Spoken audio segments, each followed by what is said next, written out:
ৰঙৰ খেলা ডাল ভৰি ফুলিছে ৰঙীন কৃষ্ণচূড়া।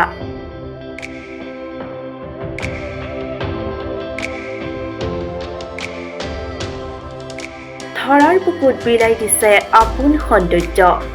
ইয়াতে আকৌ ফুলত শুৱকা চৰাইছে পক্ষীৰ কোকিল কণ্ঠই। এয়া কৃষ্ণচূড়াৰ বতৰ। অসমৰ সৰ্বত্ৰে ডাল ভৰি ফুলিছে ৰক্তিম কৃষ্ণচূড়া। আকাশৰ মেঘবোৰ যেন কৃষ্ণচূড়াৰ ডাললৈ নামি আহি ৰঙীন বসন পিন্ধি পাতিছে পুষ্পমেলা। আৰু কৃষ্ণচূড়াক যেন সংগ দিছে ৰাধাচূড়া সোণাৰু এজাৰ আদিয়ে। চৌদিশে কেৱল ৰঙা, হালধীয়া, গুলপীয়া আৰু বেঙুনীয়া ৰঙৰ সমাহাৰ। মলয়া বতাহৰ চেৱে চেৱে বনে উপবনে পৰ্বতে কন্দৰে হালি চালি কৃষ্ণ হৈ নাচিছে কৃষ্ণচূড়াই। গ্ৰীষ্মৰ আকাশত ৰক্তিম আচল উৰুৱাই বিমোহিত কৰিছে প্ৰতিজন পথচাৰীক।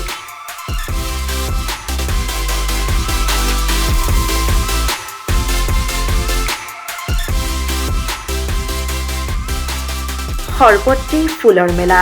ৰৌদ্ৰোজ্জ্বল দুপৰীয়া হালি চালি নাচি থকা কৃষ্ণচূড়া, ৰাধাচূড়া সোণাৰু এজাৰৰ ক'ত যে কথকতা। চৌদিশে যেন বৃহৎ বৃহৎ ছাতি মেলা। কৃষ্ণচূড়া, ৰাধাচূড়া সোণাৰু এজাৰৰ থুপি থুপি ফুলবোৰৰ মনত পাৰ ভঙা উচা। প্ৰতিটো শাখা যেন প্ৰেমৰ একো একোটা অৱধাৰিত পুষ্পস্তৱক। দুপৰৰ ৰুদ্ৰস্নাতা কোনোবা বিৰসী কবিৰ এয়া যেন তৃষ্ণা নিবাৰণৰ একমাত্ৰ ভৰসা। সেয়েহে গ্ৰীষ্মৰ উত্তাপকো আওকাণ কৰি ফুলৰ সভাত ভাগ ল'বলৈ এৰা নাই অনেক প্ৰেমিক যুগল। কেমেৰাত বন্দী কৰিছে এটাৰ পিছত আনটো নয়নাভিৰাম দৃশ্য।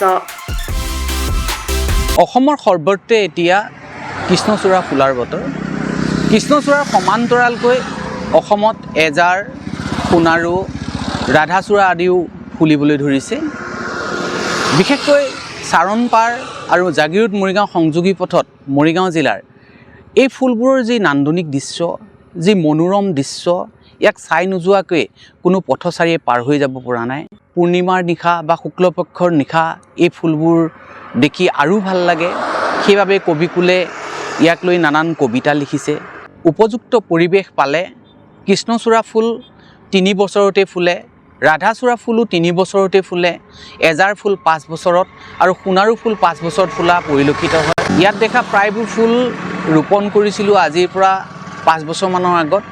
ফুলবোৰ ফুলা 2-3 বছৰ হৈয়ে গৈছে। তাৰোপৰি এজাৰখিনি 5-6 বছৰ হৈছে নতুনকৈ ফুলিবলৈ আৰম্ভ কৰিছে। মৰিগাঁও পৰা এজাৰবাৰী সংযোগী পথৰ মৰা কলং পাৰ হৈ যিখন দলং আছে, সেই দলংখনৰ কাষত লগোৱা পুলিবোৰো যোৱা বছৰৰ পৰা ফুলিবলৈ আৰম্ভ কৰিছে। আপোনাসবে অতি সহজতে যদি এটা মনোৰম পৰিৱেশ সৃষ্টি কৰিব বিচাৰিছে কম সময়ৰ ভিতৰত, তেনেহ'লে আপোনালোকে কৃষ্ণচূড়া লগাব, ৰাধাচূড়া লগাব। কম সময়তে এটা ভাল পৰিৱেশ আপোনালোকে দেখিবলৈ পাব। কৃষ্ণচূড়া, ৰাধাচূড়া, এজাৰ, সোণাৰু আদি গছে ফুল দিয়াৰ উপৰিও আমাক পৰ্যাপ্ত পৰিমাণে অক্সিজেন আৰু ছাঁ দিয়ে। আমাৰ সকলোৱে দৈনন্দিন জীৱনত যথেষ্ট ব্যস্ততা থাকে, বহু চিন্তা ভাৱনা থাকে, কিন্তু এনে ফুলবোৰ দেখিলে আমাৰ সকলোৱে মনবোৰ পুলকিত হৈ উঠে। নৱ উদ্যমেৰে আকৌ কাম কৰিবলৈ এটা প্ৰেৰণা পোৱা যায়। গতিকে সকলো ৰাস্তা পদূলি ফুলে ফলে জাতিষ্কাৰ হওক, অসমখন নদন বদন হওক, এয়াই আমাৰ কামনা। নিউজ ডেস্ক ৰিপৰ্ট, নতুন সংবাদ।